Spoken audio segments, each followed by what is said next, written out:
은혜 받으실 하나님의 말씀은 빌립보서 4장 4절로 7절 말씀이 되겠습니다. 주 안에서 항상 기뻐하라. 내가 다시 말하노니 기뻐하라. 너희 관용을 모든 사람에게 알게 하라. 주께서 가까우시니라. 아무것도 염려하지 말고 다만 모든 일에 기도와 간구로 너희 구할 것을 감사함으로 하나님께 아뢰라. 그리하면 모든 자기에 대한 하나님의 평강이 그리스도 예수 안에서 너희 마음과 생각을 지키시리라. 아멘.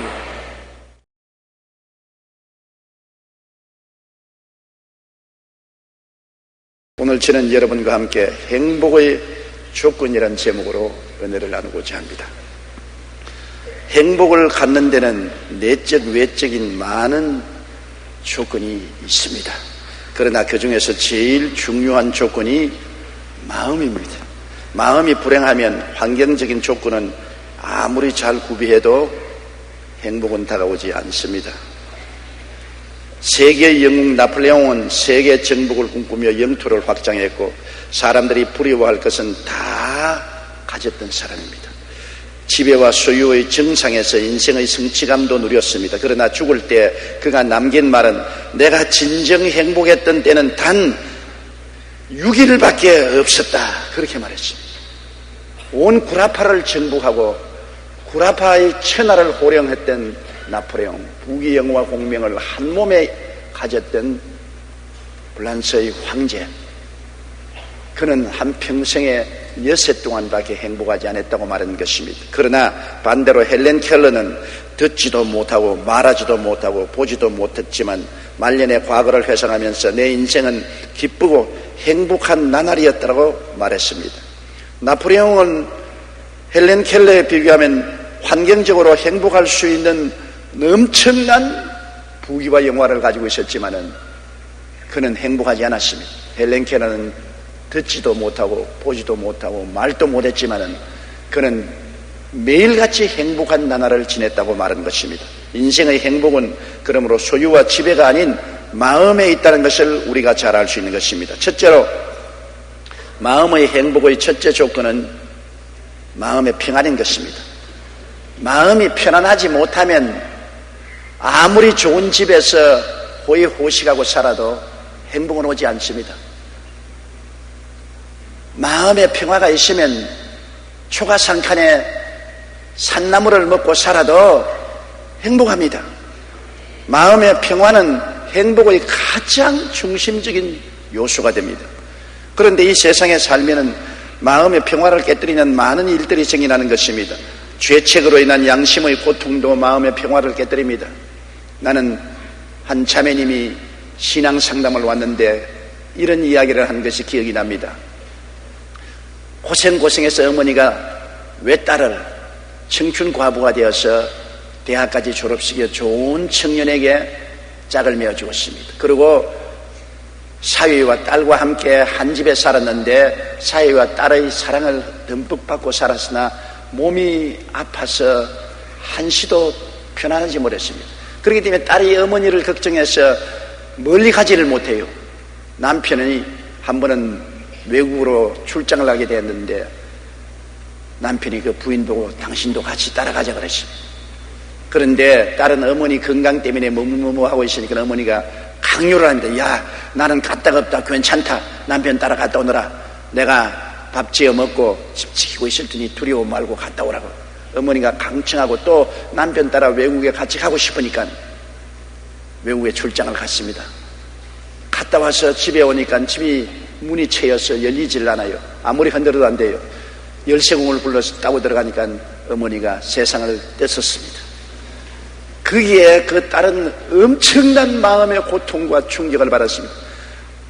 내 때문에 어머니가 세상을 떴다. 내가 집에 있었으면 어머니를 살렸을 것인데 내가 남편하고 여행을 갔기 때문에 어머니를 돌보지 못해서 죽었다. 내가 어머니를 죽였다는 그 죄책감에 너무나 고통스러워서 몇 번이나 자살을 기도했습니다. 그 마음의 고통에 견디다 못해서 저에게 신앙 상담을 왔습니다. 그래서 그 자매님에게 말했습니다. 자매님, 어머님이 지금 살아계신다면 자매님 보고 뭐라고 말하겠습니까? 야, 남편하고 잘 잘 다녀왔다. 그것이 내 소원이다. 그렇게 말씀하지 않겠습니까? 왜 내가 나를 버리고 남편 따라 해외에 갔기 때문에 내가 죽었잖냐? 그렇게 말하시겠습니까? 아니지요. 어머니는 활짝 웃으시면서 남편하고 잘 다녀왔다. 내가 행복하니 나도 대단히 행복하고 기쁘다. 그렇게 말했을 것입니다. 그뿐 아닙니다. 하나님 아버지께서는 당신 같은 죄를 속하기 위해서 그 아들 예수님을 세상에 보내셔서 십자가에 못 박게 하십니다. 엄청난 고통을 감내하면서 당신의 죄를 다 짊어지고 보혈을 흘려 청산해서 하나님께서는 예수님을 통해서 당신을 용서해 주었습니다. 이제 문제는 당신 어머니도 당신을 용서해 주었고 하나님도 예수 그리스도의 보혈을 통하여 당신을 용서해 주었으니 당신이 당신을 용서해 주어야 되는 것입니다. 당신이 당신을 용서하지 않으면 안 됩니다. 그것이 교만입니다. 어머니도 용서하고 하나님조차 용서해 주었는데 당신이 당신을 정죄하고 용서하지 못한다면 교만입니다. 그러므로 하나님 앞에서 용서를 받아들이고 당신을 용서해 주십시오. 안수하고 기도해 주었습니다. 예수님의 보혈을 의지하고 자기를 용서하고 난다 마음에 평안을 얻고 그 다음부터 그런 새로운 삶을 시작하는 것을 보았습니다. 죄책으로 인한 양심의 고통은 심각합니다. 에레미야가 3장 39절에 살아있는 사람은 자기 죄들 때문에 벌을 받나니 어찌 원망하려고 말하고 있는 것입니다. 또한 이 세상 법을 어기고 법적인 조치를 당할 때 굉장히 불안합니다. 저희 신앙상담에 오는 여러 사람 중에 세상적인 법적 소송에 걸리고 또한 검찰에 불려가서 조사를 받고 엄청난 마음의 압박과 고통을 당하면서 신앙상담 오는 사람이 있습니다. 그의 삶은 사는 것이 아닙니다. 지옥불에 들어가 있는 같은 고통을 가지고 눈물을 흘리며 상담을 하고 기도를 받으러 오는 것입니다. 나는 그때마다 말합니다. 하나님의 자비와 긍휼을 구하십시다. 하나님은 가장 자비하시고 긍휼하신 분이므로 사람의 형편을 하나님이 잘 아시기 때문에 하나님을 의지하면 하나님이 이 사건 속에 들어와서 하나님이 가장 큰 자비와 긍휼을 베풀어 주실 것입니다. 성경에는 하나님을 사랑하는 자 곧 그 뜻대로 부르심을 입은 자들에게는 모든 것이 합력하여 선을 이룬다고 했었으니 비록 잘못된 것일지라도 회개하고 예수님께 내어 맡기면 주님께서 모든 것이 합동하여 선을 이룹니다. 하나님이 하나님 되시는 것은 악으로 선이 되게 하는 권세를 가지고 계시기 때문에 하나님이십니다. 이러한 슬픔과 고통도 하나님께 내어 맡기면 하나님이 선으로 바꿀 테이니 하나님께 내어 맡기고 의지하고 마음의 평안을 갖자고 제가 늘 그런 말을 합니다. 이사야 8장 22절에 보면 땅을 굽어봐도 환난과 흑암과 고통과 흑암뿐이라고 말한 것처럼 세상의 법을 어기고 법적 조치를 당할 때 당하는 불안이 바로 땅을 굽어봐도 환난과 흑암과 고통과 흑암뿐인 이런 심정인 것입니다. 그럴 때 하나님이 없는 사람은 그 고통 가운데 몸부림치지만은 하나님의 자비와 긍휼을 의지하고 하나님 손에 맡기면 하나님은 악을 선으로 바꾸시는 능력을 베풀어 주시기 때문에 언제고 하나님은 선한 역사를 베풀어 주실 것을 알고 평안을 가질 수가 있는 것입니다. 또한 우리를 불안케 하는 것은 대인관계의 갈등인 것입니다. 집안에 남편과 아내가 서로 마음이 맞지 않아 갈등을 느끼면 불안한 것입니다. 부부 싸움을 하고 그날 직장에 나가서 편안하게 일할 남편도 없고 남편과 다투고 집안일이 되지를 않습니다. 부부 갈등은 마음의 불안의 큰 요소인 것입니다. 아무리 환경이 아름다워도 부부간에 갈등이 심하면 큰 불행을 겪게 되는 것입니다. 부모 자식 간의 갈등도 한 가지인 것입니다. 부모 자식이 서로 대결하여 싸우게 되면 얼마나 큰 불행이 다가오는지 몰라요. 이웃과도 그렇고 사회적으로도 서로 대결하면 갈등입니다. 우리 한국 사회가 지역 간 갈등이 있지요, 노사 간 갈등이 있지요, 계층 간 갈등이 있지요. 이런 갈등 때문에 한국에 불안하고 평안하지를 않습니다. 갈등이 화해되어야 되는 것입니다. 갈등을 해결할 수 있는 분은 하나님밖에 계시지 않습니다. 하나님 앞에 나가서 모든 마음을 털어놓고 하나님을 의지하고 하나님을 앙망할 때 하나님의 성령의 능력이 오셔야 갈등이 해결되지 인위적으로 갈등 해결이 되지 않은 것을 우리는 잘 알고 있는 것입니다.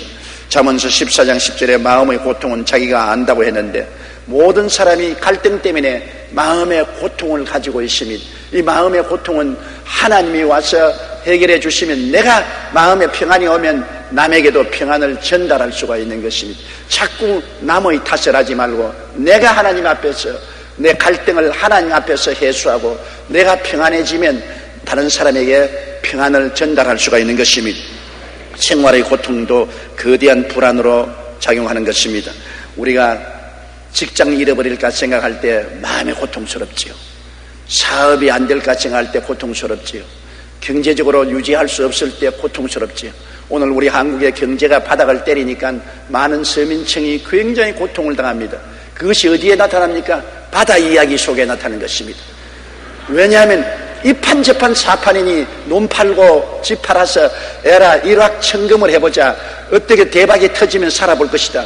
그래서 바다 이야기에 끌려 들어가서 모조리 바다에 빠져 죽고 있는 것입니다. 이런 불행이 어디 있습니까?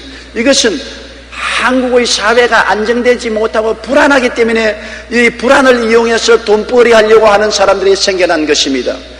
안정되고 평안하면 바다에 뛰어들어가지 않습니다. 육지에 있지 왜 바다에 뛰어들어가는 것입니까? 그러므로 이러한 것은 우리 한국의 현실이 불안 속에 있다는 것을 증명하고 있는 것입니다. 우리는 생활의 고통의 불안은 하나님께 의지하지 않고는 해결될 수 없습니다. 마음의 평화를 얻기 위해서는 예수님에게 들어와야 됩니다. 예수님이 수고하고 무거운 짐진 자들은 다 내게로 오라. 내가 너희를 쉬게 하리라. 나는 마음이 온유하고 겸손히 나의 멍에를 메고 내게 배우라. 그래야만 너희 마음에 쉼을 얻으리라. 누구에게 의지해야 쉼을 얻을 수 있지 내 힘으로 쉼을 얻을 수 없지. 물에 빠져서 버둥대는 사람이 자기 힘으로 헤엄쳐 나올 수가 없습니다. 누가 와서 건져줘야 돼요. 불안의 바다에 빠져서 버둥대는 우리를 누가 건져줍니까? 하늘과 땅을 지으신 예수님이 건져주시는 것입니다. 주님이 내게로 오라고 말한 것입니다. 수고하고 무거운 짐 짊어진 그대로 내게로 오라. 그러면 내가 너희를 쉬게 해주겠다고 말씀한 것입니다.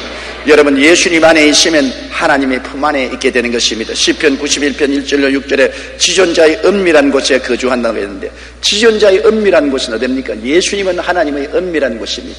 하나님의 은밀한 곳 예수 그리스도, 지존자의 은밀한 곳에 거하는 자는 전능자의 그늘 아래 거하리로다. 내가 야훼를 가리켜 말하기를 저는 나의 피난처요 나의 요새요 나의 의뢰하는 하나님이라니, 이는 제가 너를 새 사냥꾼의 올무에서와 극한 연병에서 건지실 것이므로다.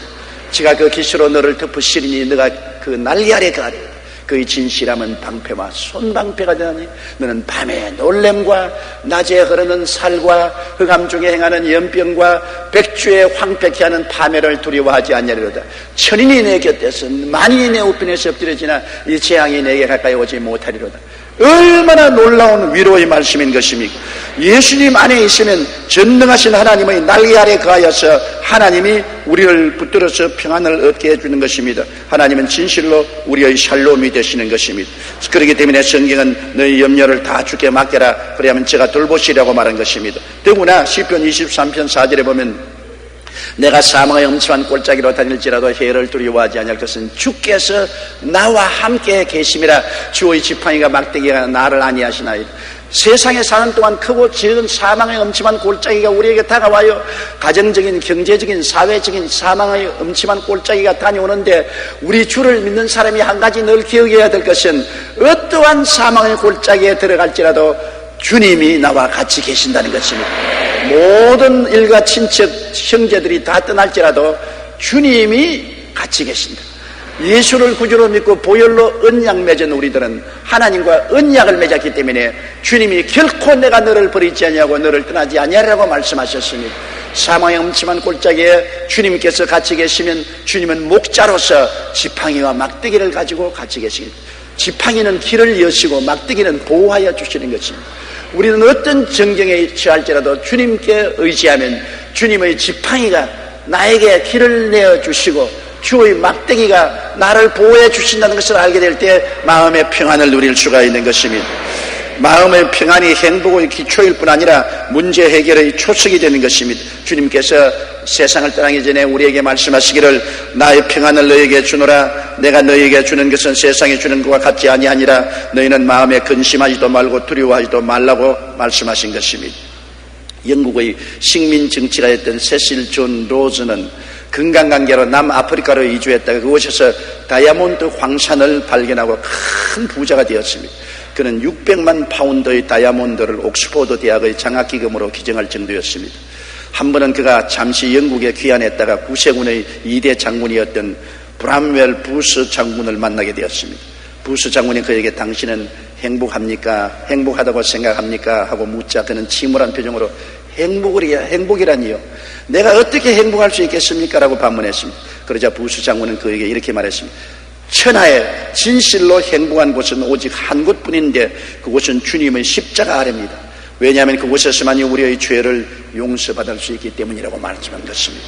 맞습니다. 예수님 안에 들어와야 진정한 마음의 평화를 얻고 행복을 누릴 수가 있는 것입니다. 톨스토이는 말하기를 사람들은 흔히 세속적인 행복을 찾다가 아무것도 얻지 못하고 기진맥진한 두 팔을 그리스도 앞에 내놓을 때 비로소 행복을 느끼게 된다고 했습니다. 일본의 유명한 신학자 우치무라 간조는 인생의 행복이란 소유의 많고 적음에 오는 것이 아니라 하나님과 함께하는 삶 속에 진정한 행복이 있다. 아무리 많은 것을 가졌다 해도 하나님과 동행하지 않은 사람의 생활에는 행복이 없다고 말한 것입니다. 하나님 없이 세상의 부귀영화 공명이 결코 행복을 갖지 않습니다. 그런 것이 있으면 있을수록 더 많은 불행과 정신적인 스트레스와 고통의 원인이 되는 것입니다. 예수 그리스도를 구주로 모시고 하나님을 의지하고 그 날개 밑에 피할 때 비로소 우리는 마음의 평안을 가지고 행복을 누릴 수 있는 것입니다. 예수님을 믿는 사람, 하나님을 아버지로 섬긴 사람만이 진정코 행복을 발견한 사람인 것입니다. 그 품을 떠나면 어느 곳에 가나 인생은 행복하지 않습니다. 고통과 풍랑은 어느 곳에나 다가오기 때문인 것입니다. 둘째로 우리가 행복하기 위해서는 감사하는 마음을 가져야 되는 것입니다. 마음의 행복을 깨는 중요한 원인 중에 하나가 원망하고 불평하고 삶에 짜증을 내고 탄식하고 하는 이런 것들이 우리에게 큰 불행을 가져오는 것입니다. 우리는 이것이 불행을 가져오는 줄 알면서도 자꾸 원망하고 불평하고 짜증내고 탄식을 하는 것입니다. 왜 그러냐면 자기에게 있는 것보다 없는 것을 바라보기 때문인 것입니다. 우리가 가지고 있는 것을 늘 헤아리면 좋겠는데 우리는 가지고 있는 것은 당연지사로 생각하고 없는 것을 자꾸 헤아립니다. 여러분, 가지고 있는 것을 잃어봐야 행복한 줄 압니다. 머리가 많은 사람 겨울에는 따뜻하고 여름에는 시원하다는 것도 압니까? 나같이 대머리가 되어봐야 합니다. 겨울에는 춥고 여름에는 얼마나 뜨거운지 몰라요. 그래서 머리카락 많은 것 얼마나 감사한지 몰라요. 오늘날 한국의 대머리 시장에 머리카락이 나게 하고 가발 쓰는 비용이 1조 원이라 그럽니다. 1조 원 시장이 이루어진 만큼 불행한 사람이 많습니다. 대머리가 되었어요. 그런데 여러분 오늘 보니까 새카만 머리를 가지고 있습니다. 얼마나 감사해야 될 것입니까? 눈썹이 있는 것 감사하지 않았지요. 눈썹이 없는 사람 말을 들으니까 비가 오면 눈물이 눈에 노박 떨어지기 때문에 눈을 뜰 수가 없다는 것입니다. 눈썹이 없고 난 다음에야 비로소 눈썹이 얼마나 귀중한 것을 알았다. 비가 오면 처마가 되어가 전부 비가 눈썹을 통해서 밖으로 흘러내린다는 것입니다. 말할 수 있는 입이 있고 들을 수 있는 귀가 있고 수족이 있으니 얼마나 우리가 행복한 것입니까? 여러분, 우리가 있는 것을 헤아려야 되는 것입니다. 하나님께서는 있는 자에게는 더 주고 없는 자에게는 있는 것조차 뺏어버리겠다고 말한 것입니다. 그렇기 때문에 항상 있는 것을 헤아려야 됩니다. 시편 42편 5절에 내 영혼아 내가 어찌하여 낙심하며 어찌하여 내 속에서 불안해하는가. 너는 하나님께 소망을 두라. 하나님께 소망을 두고 하나님이 주신 것을 자꾸 헤아려야 되는 것입니다. 자기보다 나은 타인과 자기 삶을 비교를 해서는 안 됩니다. 여러분, 뱁새가 왜 나는 황새가 안 되냐고, 황새처럼 보폭이 넓게 걸어보겠다고 뱁새가 크게 발을 뻗다가 가랑지가 찢어졌단 말이 있습니다. 그래서 우리가 뱁새가 황새 흉내 내지 마라 그럽니다. 하나님께서 우리에게 주신 그 자체를 받아들여야 되는 것입니다. 내 운명을 안 받아들이면 내가 결코 행복할 수가 없는 것입니다. 왜 나는 미국 사람이 안 되고 한국 사람이 되었냐? 왜 나는 코가 납작하냐? 왜 나는 키가 작으냐? 자꾸 자기를 남하고 비교하면 안 돼요. 주어진 자기의 운명을 받아들여야 되는 것입니다. 나는 한국 사람으로 받아들이고 코가 납작하면 납작한 대로 받아들이고 키가 작으면 작은 대로 받아들이고 그 안에서 감사하며 행복을 추구해야지, 자꾸 남에게 비교해서 나는 왜 남처럼 되지 못했느냐, 그렇게 하면 끝이 없이 불행해지는 것입니다. 시편 37편 8절에 분을 거치고 노를 버리며 불평하지 말라, 오히려 악을 만들 뿐이라고 말한 것입니다. 디모데전서 6장 7절로 8절에 우리가 세상에 아무것도 가지고 온 것이 없으며 또한 아무것도 가지고 가지 못하리니 우리가 먹을 것과 입을 것이 있은즉 족한 줄로 알 것이라고 말한 것입니다. 그러므로 우리 자신 스스로 남과 비교하지 말고 주어지신 운명을 받아들이고 거기에서 최선을 다하는 것입니다. 나는 왜 부잣집 자식으로 태어나지 못했는가?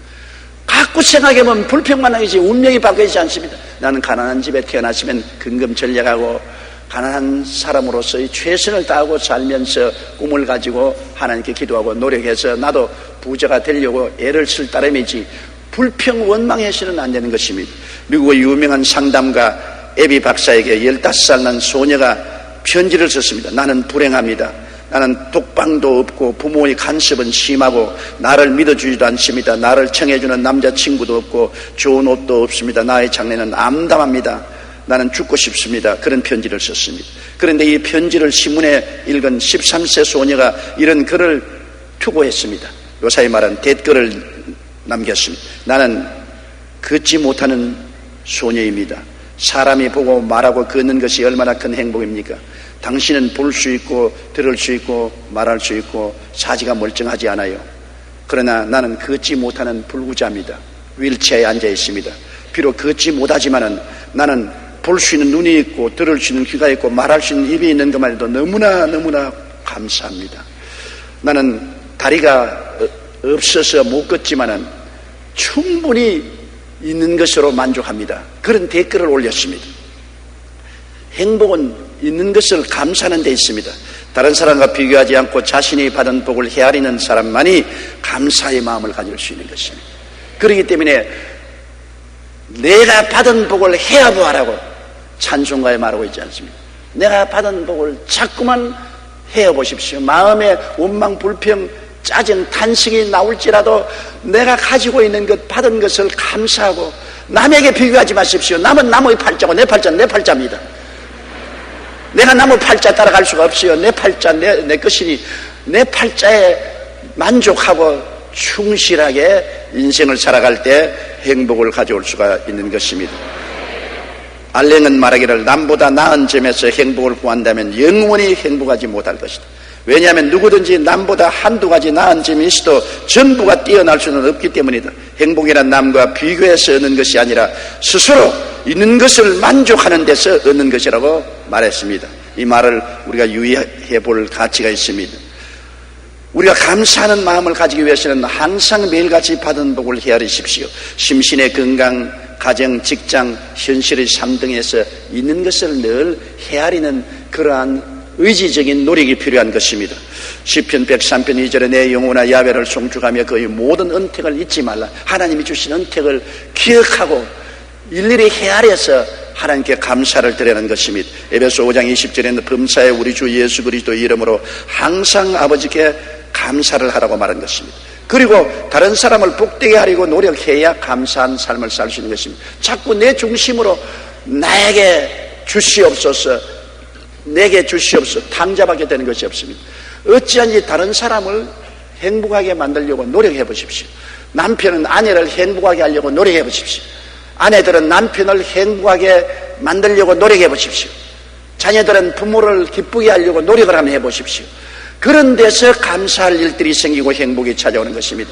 내 중심으로 자꾸 생각하면 자꾸 불평과 원망과 탄식과 짜증이 나오지만 내 위치에서 다른 사람을 행복하게 만들기 위해서 노력을 하고 내 관심을 다른 사람에게 기울일 때 나에게 감사할 일이 생기는 것입니다. 성경에는 우는 자와 함께 울고 웃는 자와 함께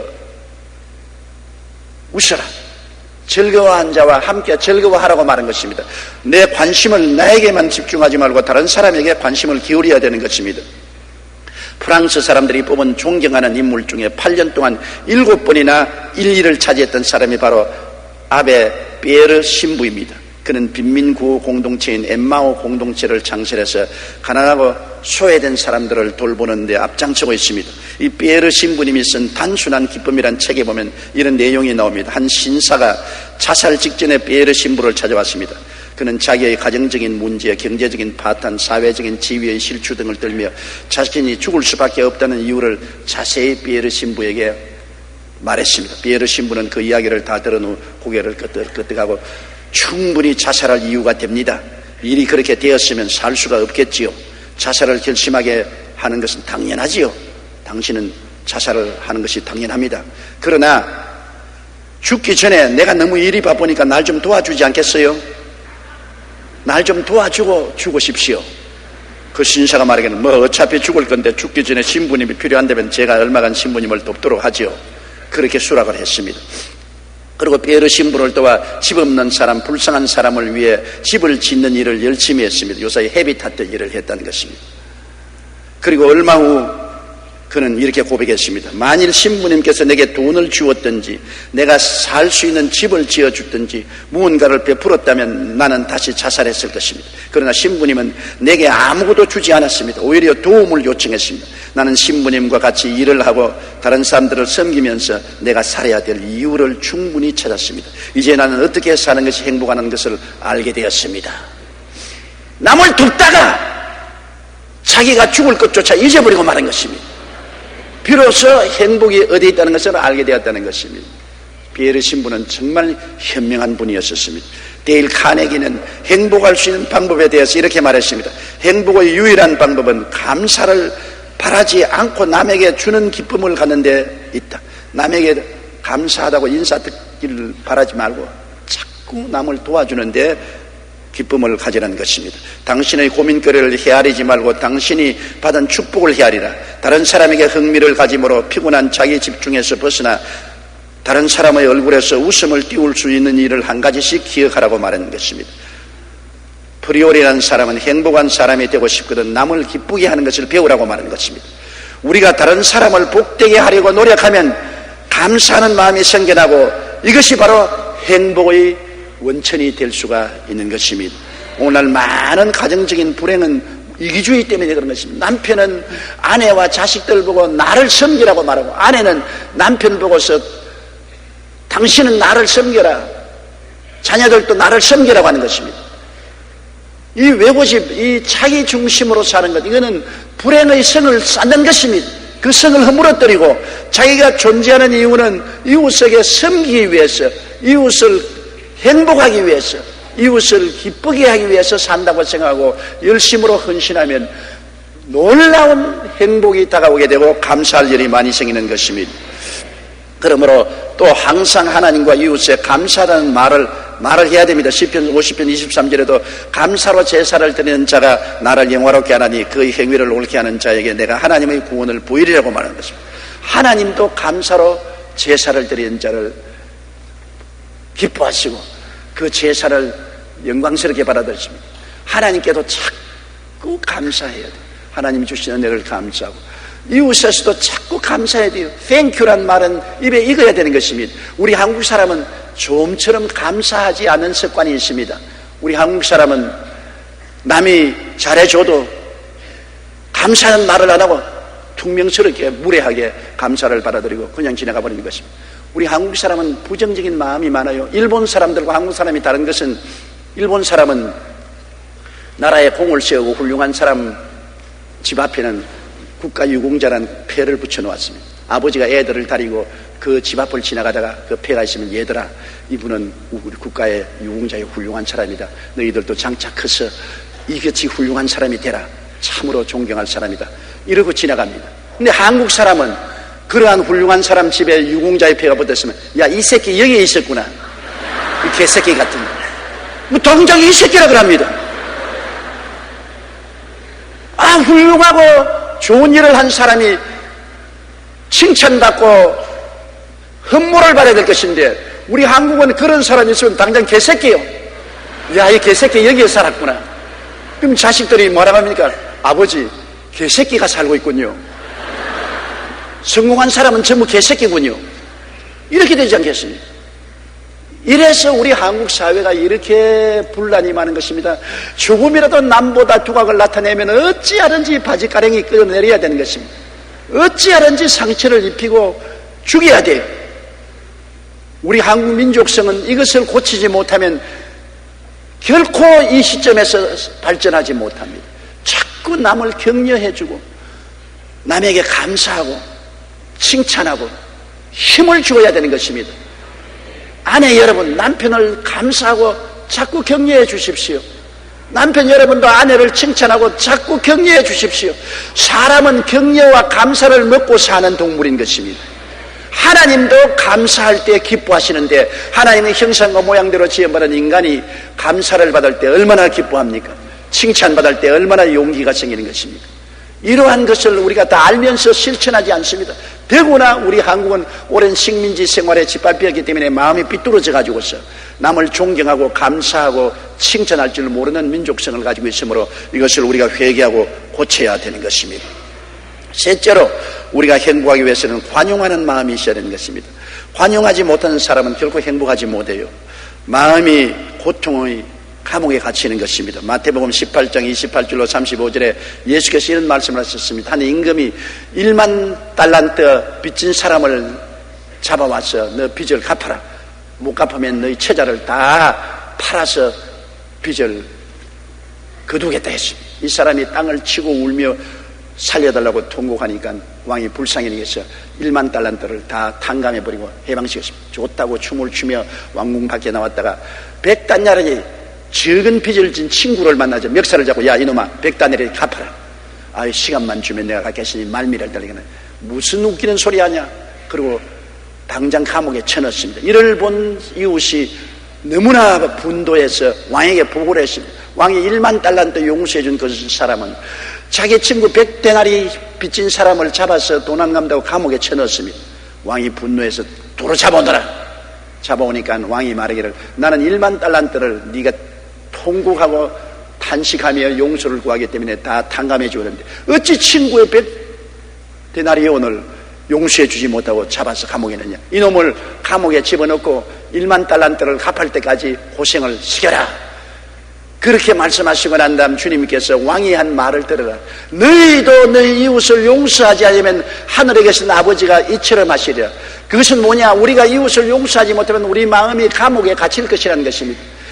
감옥에 갇히고 평안할 사람이 있겠습니까? 마음이 감옥에 갇혀 있어서 고통을 당하면 행복하지 않지 않아요? 우리 마음이 무언가 감옥에 갇히고 고통스럽고 괴로운 것은 이웃을 용서해 주지 못하기 때문에 하나님께로부터 심판을 받는 것이라고 예수님께서 말씀한 것입니다. 그렇기 때문에 성경에 주님께서는 악을 악으로 갚지 말고 선으로 악을 이기라고 말하는 것입니다. 마태복음 5장 38절로 42절에 또 눈은 눈으로 이는 이로 갚으라 하였다는 것을 너희가 들었으나 나는 너희에게 이르노니 악한 자를 대적하지 말라. 누군지 내 오른편 뺨을 치거든 왼뺨을 돌려대며 너를 고발하여 속옷을 가지고자 하는 자에게는 그들까지 가지게 하며 또 누구든지 너로 억지로 오리를 가게 하거든 그 사람과 심리를 동행하라고 말한 것입니다. 정말 엄청난 것을 요구하는 것입니다. 그러나 주님은 이렇게 함으로 말미암아 마음에 행복을 가지고 평안을 누릴 수 있다. 관용하는 마음, 용서하는 마음, 너그러운 마음이 있어야 마음의 행복을 가질 수 있지. 이는 이므로 눈은 눈으로 복수를 하고 용서해 주지 못하고 관용하지 못한 마음을 가지면 마음이 감옥에 갇힌 사람에 대해 고통스럽고 행복이 없다는 것입니다. 미국의 토마스 제퍼슨 대통령의 서재에는 이런 글이 적혀 있었습니다. 화가 나면 열을 세라. 남을 죽이고 싶으면 백을 세라. 사람은 감정의 동물이라고 말한 것입니다. 맞습니다. 이처럼 관용하는 마음을 갖기는 참으로 힘이 듭니다. 그렇기 때문에 하나님은 악으로 악을 갚지 말고 선으로 악을 이기라고 말씀하는 것은 관용하는 마음을 가져야 우리가 스스로 행복하게 되기 때문인 것입니다. 우리는 십자가 밑에 있는 사람들인 것입니다. 내가 십자가 밑에서 한없는 죄를 용서받았으면 남의 죄를 용서해 주어야 될 빚을 지고 있는 것입니다. 여러분 정말입니다. 성경에는 내가 나에게 죄 지은 자를 용서해 준 것 같이 나의 죄를 용서해 달라고 말한 것입니다. 나는 죄를 용서해 줄 빚을 진 사람이겠습니다. 내 개인의 죄가 얼마나 많습니까? 사람들은 자기의 개인의 죄는 다 덮어버리고 남의 죄만 다 덜치워내는데 사실은 하나님 앞에 우리 개인의 죄를 다 덜치워내면 머리털보다 더 많은 죄가 우리를 정죄할 것입니다. 그 많은 죄를 예수님이 십자가에서 몸짓고 피 흘려 우리를 용서하여 주시고 사랑하고 돌봐 주셨는데, 그 은혜를 생각하면은 내가 이웃을 용서해야 될 의무가 있고 책임이 있고 빚을 지고 있는 것입니다. 에베소 4장 32절에 서로 친절하게 하며 불쌍히 여기며 서로 용서하기를 하나님이 그리스도 안에서 너희를 용서하심과 같이 하라고 말한 것입니다. 골로새 3장 13절에 누가 누구에게 불만이 있거든 서로 용납하여 피차 용서하되 주께서 너희를 용서하신 것 같이 너희도 그리하라. 주님께서 우리를 용서해 준 것처럼 우리도 이웃을 용서해 주라. 원든지 원치 않든지 이것이 우리의 의무요 우리의 책임인 것입니다. 우리가 용서의 빚을 진 사람으로 용서의 빚을 갚아야만 되는 것입니다. 용서와 건강의 관계를 40년 동안 연구해온 북캘리포니아의 테도치 연구센터에서 내린 결론은 용서는 건강을 되찾아준다는 것입니다. 분노, 배신감, 상한 마음을 해결하지 못하고 관용하지 못하는 사람은 육체적, 정신적, 영적 고통을 일으킨다는 것입니다. 루이스 B. 스메데스는 잘못을 저지른 사람을 잘못에서부터 풀어줄 때 당신은 당신의 내면 세계에서 자라던 악성 종양을 제거하는 것과 같다, 그렇게 말했었습니다. 죄수 한 명을 해방시켜 주었는가? 그 죄수는 바로 당신 자신이라고 말한 것입니다. 관용하지 못한 사람은 마음이 고통의 감옥에서 벗어나지를 못하는 것입니다. 넷째로 행복하기 위해서는 사랑을 실천하고 살아야 되는 것입니다. 성경에는 하나님은 사랑이시라고 말합니다. 태양이 온 천지를 비추는 것처럼 하나님은 사랑으로 온 천지를 비추시는 것입니다. 예수님의 십자가는 하나님의 사랑이 명명백백하게 나타난 것입니다. 하나님이 우리를 이처럼 사랑하사 독생자를 주셨습니다. 외아들 예수님은 우리를 사랑하사 자기를 몸짓고 피 흘려 주신 것입니다. 죄를 짓고 불의하고 추악하고 정죄받아 우리가 매달려야 될 십자가에 주님이 대신 매달리는 것은 큰 사랑이 나타나는 것입니다. 하나님의 사랑은 헛소리가 아닌 것입니다. 증명된 사랑인 것입니다. 하나님은 아들을 주심으로 사랑을 증명했고 아들은 목숨을 주심으로 우리에게 사랑을 증명했습니다. 우리도 그러므로 입술로만 사랑하지 말고 실천함으로 증명함으로 사랑을 표현해야 되는 것입니다. 여러분, 사랑하는 자들아, 하나님이 이같이 우리를 사랑하셨은즉 우리도 서로 사랑하는 것이 마땅하다고 요한일서 4장 11절에 말하고 있는 것입니다. 사랑은 자기를 희생하여 이웃을 섬기는 것이 사랑인 것입니다. 우리 기독교의 계율은 뭡니까? 모세를 따라온 이스라엘 백성들은 시내산에서 십계명을 계율로 받았습니다. 하나님의 백성으로 선택되었으면 반드시 지켜야 될 계약 조건이 있습니다. 그 계약 조건이 십계명입니다. 내 앞에 다른 신을 두지 말라, 우상에 절하지 말라, 하나님의 이름을 망령되이 부르지 말라, 안식일을 거룩히 지켜라, 내 부모를 공경하라, 살인하지 말라, 간음하지 말라, 도둑질하지 말라, 내 이웃을 거짓 증거하지 말라, 내 이웃을 탐하지 말라.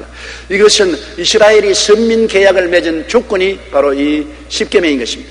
우리 예수 믿는 사람은 예수 그리스도의 보혈로 말미암아 믿음으로 구원을 받는 계약을 맺었는데, 이 계율은 뭡니까? 우리가 믿음으로 구원받은 선민인 우리들이 지켜야 될 계명은 사랑인 것입니다. 내가 너에게 새 계명을 주노니 서로 사랑하라. 사랑이 우리가 지켜야 될 율법입니다. 우리는 구약의 십계명을 지키라고 하나님이 명령하지 않았습니다. 그러나 사랑의 계명을 지키라고 말한 것입니다. 그렇기 때문에 사랑은 내 자신을 희생하여 이웃을 섬기는 것이 사랑인 것입니다. 요한복음 13장 34절로 35절에 새 계명을 너희에게 주노니 서로 사랑하라. 내가 너희를 사랑한 것 같이 너희도 서로 사랑하라. 너희가 서로 사랑하면 이로써 모든 사람이 너희가 내 제자인 줄 알리라고 말씀한 것입니다. 로마서 12장 10절에 형제를 사랑하여 서로 우애하고 존경하기를 서로 먼저 하라고 말씀하신 것입니다. 사랑을 실천할 때 하나님이 함께 계시고 하나님이 함께 계실 때 큰 행복이 다가오는 것입니다. 주의 앞에는 충만한 기쁨이 있고 주의 오른쪽에는 영원한 즐거움이 있다고 시편 16편 11절에 말한 것입니다. 그러므로 사랑하면 하나님이 같이 계십니다. 하나님은 사랑이기 때문에 사랑이 있는 곳에는 하나님이 계시고 미움이 있는 곳에는 마귀가 있습니다. 아주 명명백백합니다. 사랑이 있는 곳에는 사랑의 하나님이 계시고 미움이 있는 곳에는 미움의 마귀가 있는 것은 당연한 이치 아닌것입니까? 요한복음 14장 23절에 사람이 나를 사랑하면 내 말을 지키리니 내 아버지께서 그를 사랑하실 것이요 우리가 그에게 가서 그처를 그와 함께 하리라고 말한 것입니다. 사랑하면 하나님이 함께 해주시는 것입니다. 슈바이처가 운영하는 아프리카의 랑바레네 병원에서 구전일을 도맡아하는 미모의 간호사가 있었습니다. 그녀의 이름은 마리아 프레밍거입니다.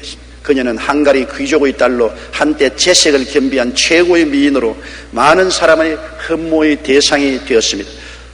또한 모든 악기 연주에 능해서 비엔나에서 가장 유명한 연극 배우로 명성을 떨쳤습니다. 그러나 그녀는 두 번이나 결혼에 실패하고 현실의 삶에 절망했습니다. 그러던 어느 날 우연히 슈바이처의 찬송가 연주를 듣고 지금까지 내 인생을 허상뿐이었다, 남을 위한 삶에 진정한 가치가 있다라고 하면서 아프리카로 건너가 20년 동안 슈바이처가 운영하는 병원에서 흑인 병자들을 위해 사랑을 베풀다가 여생을 마쳤습니다. 그녀가 운명하기 전에 남긴 마지막 말은 남을 위한 삶이 이렇게 행복한 것을 이라는 이 말을 남기고 세상을 떠났습니다. 다른 사람을 위해 자신을 희생하는 사랑을 실천할 때 우리는 진정한 행복을 느낄 수 있는 것입니다. 교회에 나오면서 그냥 교회 왔다 갔다 하는 게 아니라 교회에 와서는 우리 남청교회, 여성교회 소속해서 남을 위해서 시간 내고 몸들이고 물질들여 헌신 봉사한다, 희생한다. 그 사랑 속에 행복이 있는 것입니다. 우리 지역장, 구역장님들이 내 집안일도 바쁜데 무엇 때문에 지역장, 구역장 일을 맡아서 고생하는 거, 내가 시간 내고 몸들이고 물질들여 하나님을 섬기고 희생하고 봉사할 때에 그곳에서 행복이 다가오는 것입니다. 내가 남을 위해서 줄 때 내게 행복이 다가오는 것이지, 내가 자꾸 받으려고 할 때는 행복이 다가오지 않고 불행이 다가오는 것입니다. 사랑이란 주는 것입니다.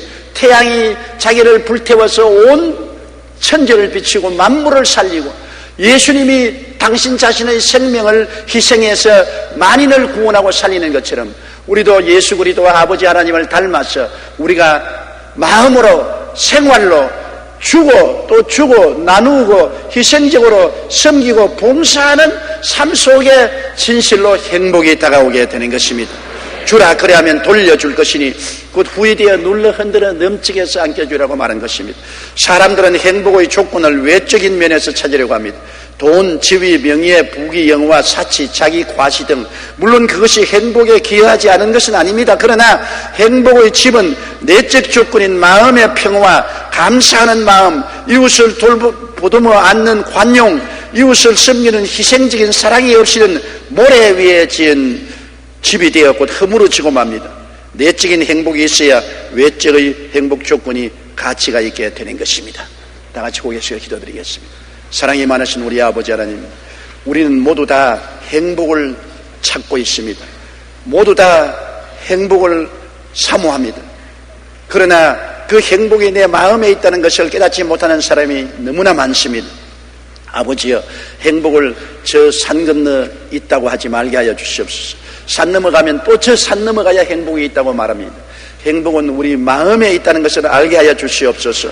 마음에 예수 그리스도를 구주로 모시고 하나님을 아버지로 섬기면서 마음속에 평화를 얻고 감사하는 마음, 이웃을 보듬어 안는 관용, 이웃을 섬기는 희생적인 사랑이 있으면 그 마음속에 행복이 깃든다는 것을 알게 하여 주시옵소서. 이런 일이 이루어지도록 노력하는 우리들이 되게 도와주시옵소서. 예수님 이름으로 기도드리옵나이다. 아멘.